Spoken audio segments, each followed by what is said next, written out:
आई साहेब काय काय दिदू बाळा? काय आज तुम्ही मला चहा खारीवरच ठेवलंय जेवाय द्या दरावगत आहे. अगं दिदू बाळा, हो जेवाय केलंय की तुला मस्तपैकी अशी डाळ केली मसाला. तुला आवडती का नाही अशी डाळ? मसाला डाळ हा कुकरला हो काशी. ह्याच्यात काय काय टाकलंय सांग बर.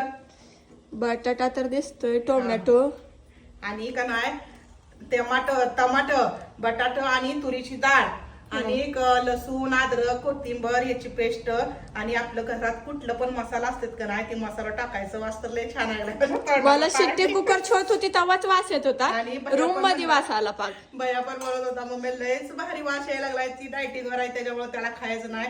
तर अशी मस्तपैकी डाळ केली, रेसिपीच टाकायची बरं का, पण ती दुबा जरा बाहेर गेलता त्याच्यामुळे काय मला टाकता आली नाही.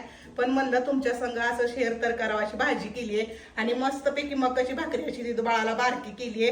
तर आता असं दिदू बाळ जेवणार आहे. कोणाकोणाला असं जेवण आवडतंय गरम गरम नक्की कमेंट करून सांगा. आणि अशी मसाला डाळ तुम्हाला कशी वाटती ती पण सांगा. आणि तर या चला, जेवायला. या जेवायला आमच्या दिदू बाळा संग.